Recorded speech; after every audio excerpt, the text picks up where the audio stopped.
பார்க்க போகிறோன்னு பார்த்தீங்கன்னா கொண்டக்கடலை லட்டு பார்க்க போகிறோம். எப்படி செய்யலான்னு பார்க்கலாம் வாங்க. 200 கிராம் கொண்டக்கடலை எடுத்துக்கலாம். 2 மணி நேரம் ஊற வச்சுக்கோங்க.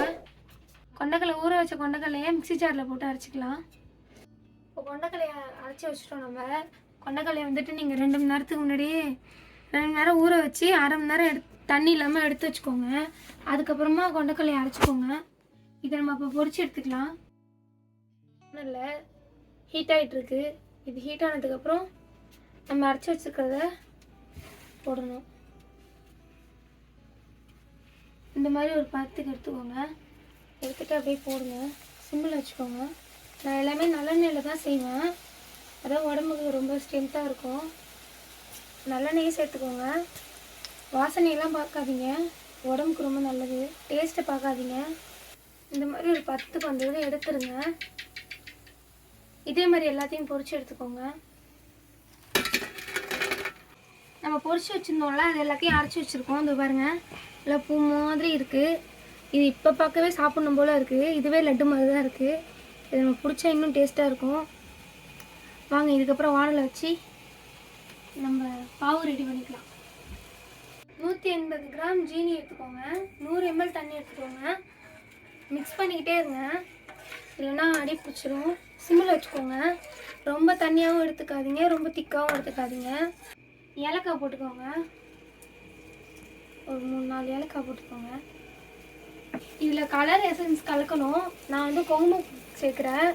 உங்களுக்கு அதே கலர் ஓகே அப்படின்னா நீங்கள் விட்டுருங்க. நான் கலருக்கு சேர்த்துருக்கேன். இந்த பதத்துக்கு எடுத்துக்கோங்க. இப்போ இது ரெடி ஆயிடுச்சு. நம்ம அரைச்சி வச்சுருக்கோம்ல, அது அதோட சேர்த்துடலாம். ஆஃப் பண்ணிக்கலாம். நம்ம இதை சேர்த்துக்கலாம் உள்ள. இந்த பதத்துக்கு கிளறி விட்டுக்கோங்க. நெய் சேர்த்துக்கோங்க. உங்களுக்கு எவ்வளோ நெய் வேணுமோ அந்தளவுக்கு சேர்த்துக்கோங்க. நெய் சேர்த்திங்கன்னா வாசமாக இருக்கும்.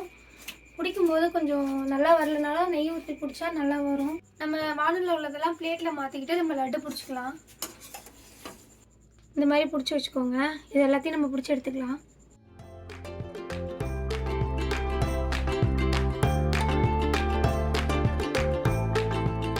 நம்ம லட்டு ரெடி ஆகிடுச்சு பாருங்க. இதில் நான் என்னென்ன சேர்த்துருக்கேன்னா குங்குமப்பூ பிபியை வந்து கண்ட்ரோலாக வச்சுக்கோம். அதுக்கப்புறம் கொண்டக்கடலை சேர்த்துருக்கோம். கொண்டக்கடலை உடம்புக்கு ரொம்ப நல்லது. இதுக்கப்புறம் வந்து வேறு எதுவும் கெமிக்கல் அப்படின்னு சொல்லிட்டு நம்ம எதுவுமே இதில் சேர்க்கல. நீங்களும் இதே மாதிரி உங்கள் குழந்தைங்களுக்கு செஞ்சு கொடுத்தீங்கன்னா அது இது எதுவுமே நீங்கள் பயப்பட வேணாம். கடையில் வாங்கினா அது இப்படி இருக்கும் இப்படி இருக்குன்னு நம்ம நினச்சிட்டு இருக்கணும். நான் நல்லெண்ணெயில் செஞ்சுருக்கேன். நல்லெண்ணெய் ரொம்ப நல்லது உடம்புக்கு.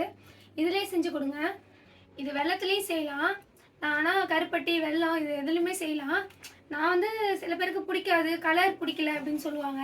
அதனால நான் இப்படி செஞ்சுருக்கேன். நம்ம வீட்டில் குழந்தைங்களுக்கு நீங்கள் இந்த மாதிரி வெல்லம் அந்த மாதிரி உள்ள ஐட்டத்துலேயே நீங்கள் செஞ்சு கொடுக்கலாம். குழந்தைங்க ரொம்ப விரும்பி சாப்பிடுவாங்க.